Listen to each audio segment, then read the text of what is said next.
Hello everyone, सभी का स्वागत है राइट्स ऑफ युवा में।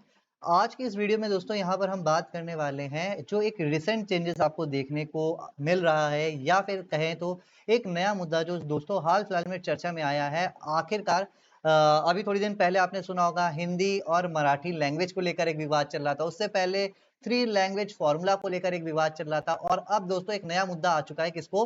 तो आप बोलोगे सर, एनसीईआरटी ने एक नया जो क्लास 8th की बुक यहाँ पर इशू की है, जिसमें अकबर, औरंगजेब, बाबर और दिल्ली सल्तनत सहित इतिहास का जो मध्यकालीन भाग है उसको काफी हद तक परिवर्तित कर दिया गया है, या फिर यूं कहें तो एक नए सिरे से लिख दिया गया है। तो क्या है उस पर पूरी डिबेट, क्या चल रही है पूरी यहाँ पर दोस्तों एक विवाद की श्रृंखला, उसको इस वीडियो में हम एकदम ध्यान से जानेंगे। तो सबसे पहले करना है कि आपको वीडियो को यहाँ पर लाइक कर देना है, चैनल को सब्सक्राइब कर देना है इसी तरह की वीडियो से जुड़े रहने के लिए।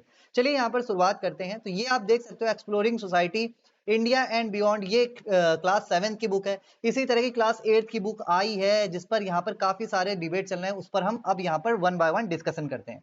सबसे पहले बात करें यहाँ पर जो दिल्ली सल्तनत है और जो मुगल पीरियड है उसको किस तरह से यहाँ पर दिखाया गया है। तो जो दिल्ली सल्तनत है वहां पर दिखाया गया कि भैया ये पॉलिटिकल इनस्टेबिलिटी का क्या था, पॉलिटिकल इनस्टेबिलिटी का पीरियड था। यानी कि इस समय दोस्तों बहुत ज्यादा क्या थी, आप बोलोगे राजनीतिक अस्थिरता थी, इस तरह से दर्शाया गया है। जबकि अगर मतलब जहां तक मैंने भी पढ़ी है भाई, सतीश चंद्रा ने जो इतिहास लिखी है, मध्यकालीन इतिहास आपने भी पढ़ी होगी, तो वहां पर आपने देखा है कि मतलब अगर दिल्ली सल्तनत पे जाओगे तो लगभग लगभग मोटा मोटा 90 साल के आसपास आपके दोस्तों कौन रूल करते, लगभग 84 साल आपके यहाँ पर रूल करते हैं मामलुक वंश यानी कि गुलाम वंश। इसके अलावा 90 वंश तक यहाँ पर तुगलक वंश रूल करता है। ये बताओ यार, 90 सालों तक अगर कोई डायनेस्टी रूल कर रही है तो क्या वहां पर आप कहोगे पॉलिटिकल इंस्टेबिलिटी है? ठीक है, बीच में एक आध कोई ऐसा डायनेस्टी आया गया, लेकिन लंबे समय तक तो बना के रखा ना। इसके अलावा मतलब ये मैं प्रोटेक्ट नहीं कर रहा हूँ दिल्ली सल्तनत को, लेकिन मैं एक बात बता रहा हूँ कि जिस तरह से यहाँ पर बोला जा रहा है, जैसे कि बोला गया कि ये पॉलिटिकल स्टेबिलिटी का पीरियड था, एक्सटेंसिव मिलिट्री कैंपेन हुए थे। हाँ, ये बात सही है कि एक्सटेंसिव मिलिट्री कैंपेन थे, बहुत सारे सैन्य अभियान चलाए गए थे, जो बिल्कुल सही बात है। लेकिन अब कोई भी राजा हो, चाहे आप मौर्य की बात कर लीजिए, चाहे आप गुप्तास की बात कर लीजिए, जितने भी प्रतापी शासक हुए हैं दोस्तों, उन्होंने मिलिट्री कैंपेन चलाया है। क्या समुद्रगुप्त ने अभियान नहीं चलाए थे?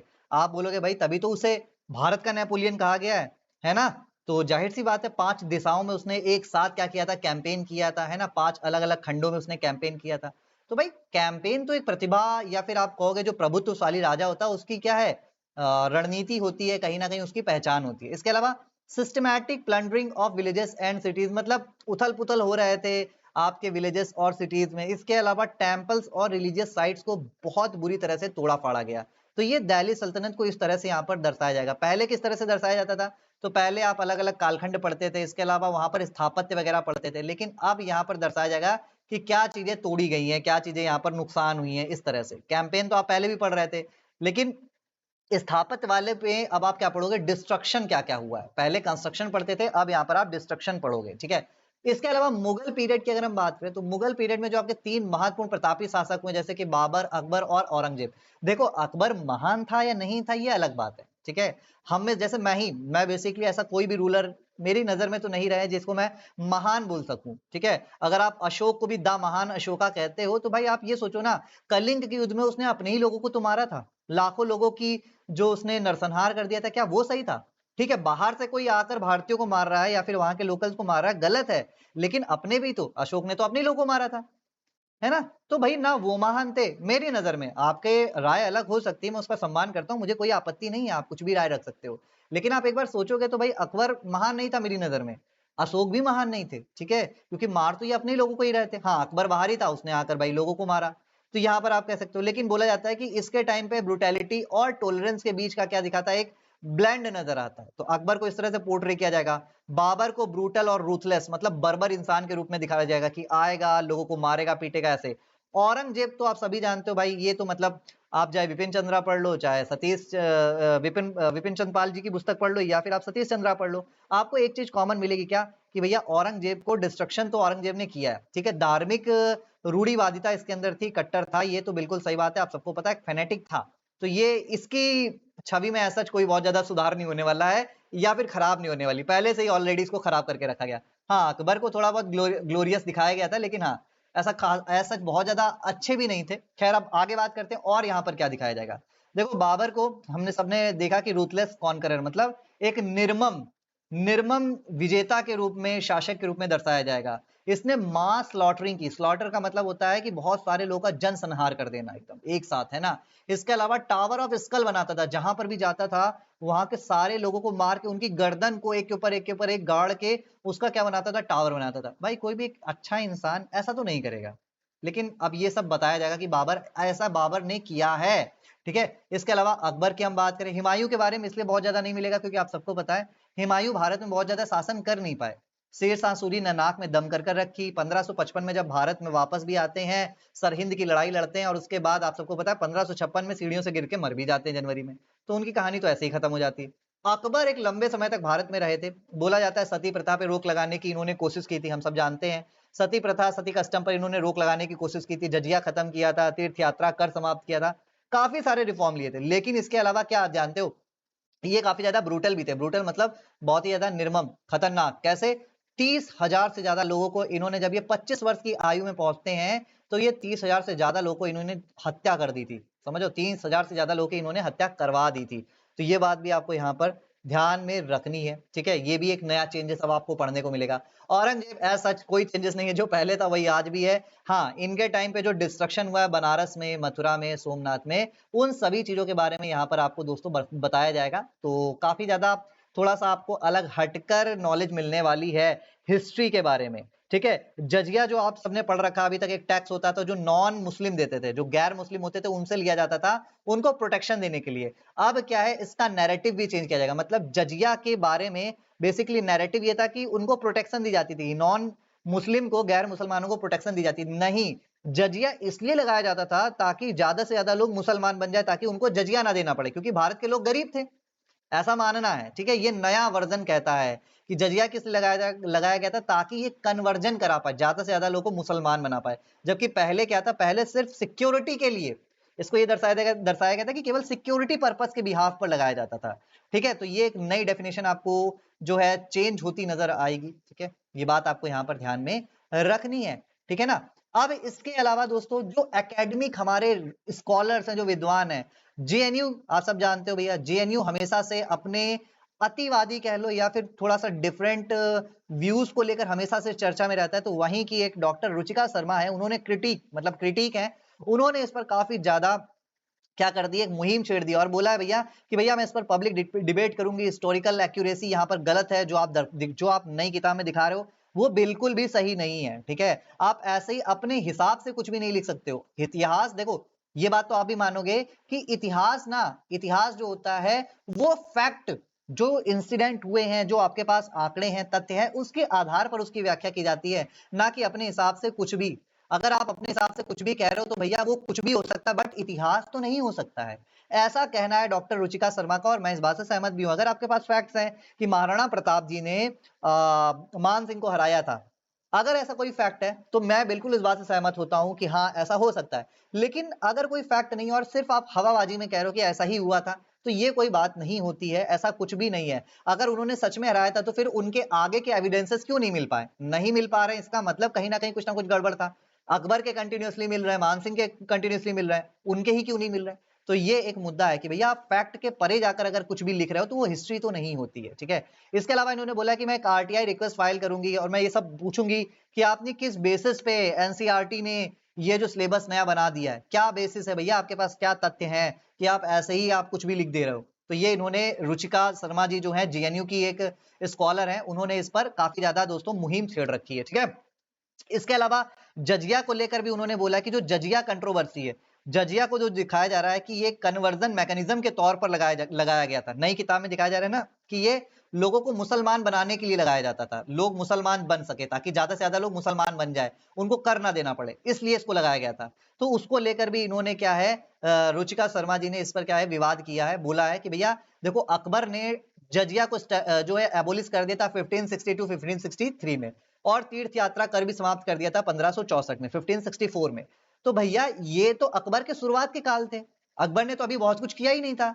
तो आप ऐसा कैसे कह सकते हो कि जजिया लगाया गया था अकबर को अपना जो साम्राज्य था उसको स्थापित करने के बाद? अकबर तो अपना साम्राज्य स्थापित कर रहे थे ना। 1576 का आप सबको पता है, हल्दी घाटी का युद्ध कितना फेमस है। बाद ही में तो हुआ है, पहले तो नहीं हुआ है। गुजरात अभियान 1571 कब हुआ है? बाद में ही हुआ है। गुजरात का अभियान कब हुआ है? बाद में। तो आप बोलोगे अकबर ने ज्यादातर जो अपनी टेरिटरी है बाद में एक्सपेंड की है। तो भाई आप ऐसे कैसे कह सकते हो कि जो जजिया कर लगाया गया था वो बेसिकली जजिया कर समाप्त किया गया था तब जब उसने अपना रूल कर लिया था, अच्छी तरह से अपने एम्पायर को कंसोलिडेट कर लिया था? ऐसा नहीं है, उसने जजिया शुरू में ही हटा दिया था। ये फैक्ट है और ऐसा आपका आईने अकबरी में लिखा भी है। ठीक है, आईने अकबरी क्या है तो आप सबको पता है। आईने अकबरी अकबर के दरबार में रहने वाले अबुल फजल के द्वारा लिखी हुई क्या है, बायोग्राफी है अकबर के ऊपर। ठीक है, आईने अकबरी जो है अकबर नामा का एक क्या है, पार्ट है, आप सबको पता है। तो यहाँ पर काफी सारे रिफॉर्म्स किए थे अकबर ने, ऐसा नहीं है, अकबर ने बहुत सारे रिफॉर्म किए थे। लेकिन फिर से वही बात, क्या अकबर बहुत महान थे? तो मैं इस बात से सहमत नहीं हूं भैया। अकबर बहुत ज्यादा महान थे ऐसा मैं नहीं मानता हूँ। ठीक है, आप मान सकते हैं लेकिन मैं ऐसा बिल्कुल भी नहीं मानता हूँ। अब पॉलिटिकल डायमेंशन क्या ऐड होता है, मतलब बीजेपी जो अभी रूल कर रही है, आप सबको पता है, बीजेपी ने इस चीज पर बोला है कि भैया पहली बात तो ये सारी चीजें जो है शिवाजी महाराज जो हैं इनके उत्थान को लेकर है कि लोग इनके बारे में जाने। हमारे जो हमारी जो भारत के जो इतिहास है, भारत को जो स्थानीय इतिहास है, उसके बारे में लोगों को पता चल सके, तो इस बारे में हम ये नए चेंजेस कर रहे हैं। और इनका ये क्लेम है, देखो वो बात अलग है कि जो हमारे छत्रपति शिवाजी महाराज थे उन्होंने मराठा साम्राज्य की स्थापना की और मैं बहुत खुश भी हूं इस बात से कि अब नए टेक्स्ट में मराठा साम्राज्य को कम से कम एक सम्मानित स्थान मिलेगा। लेकिन बात वही आ जाती है कि कोई भी चीज का महिमा मंडन बेफिजूल नहीं होना चाहिए। आप अगर वजन है बात में तो आप खूब महिमा मंडन करो, लेकिन अगर बात का वजन नहीं है तो महिमा मंडन करने का कोई भी लॉजिक बनता तो नहीं है, मेरी नजर में तो बिल्कुल नहीं बनता है। ठीक है, तो यहां पर यह बात आ जाती है। अब इसके अलावा एक डिस्क्लेमर को लेकर भी काफी ज्यादा विवाद हो रहा है। जो किताब है उस किताब में शुरुआत में, मतलब जो एनसीईआरटी किताब है उसमें लिखा हुआ है, no one should be held responsible today for events of the past. मतलब वर्तमान में जो कोई भी है उसको भूतकाल में की गई गलतियों के लिए दोषी नहीं ठहराया जा सकता। कुल मिलाकर कहना यही है कि जो मुस्लिम है ना उनको आप बाहरी लोगों के तौर पर मत देखो। ऐसा ये किताब मतलब ऊपर ऊपर से कहता है। कहने का मतलब तो यही हुआ, क्योंकि अकबर, दिल्ली सल्तनत सब कौन थे? मुगल थे, मुसलमान थे। तो कहीं ना कहीं मुसलमानों को जो टारगेट किया जा सकता है, तो किताब कहती नहीं नहीं भाई आप मुसलमानों को गलत मत समझो। तो भैया किताब में लिखी क्यों रहे हो? जो कुछ चल रहा है चलने दो। अगर कोई फैक्ट है मजबूत है तो उसे प्रूव करके दिखाओ, लोगों को प्रूव कर दो वो फैक्ट दिखाकर कि देखो ऐसा हमने नई खोजबीन की है, नई किताब कोई निकली है, उसमें ऐसा कुछ लिखा है।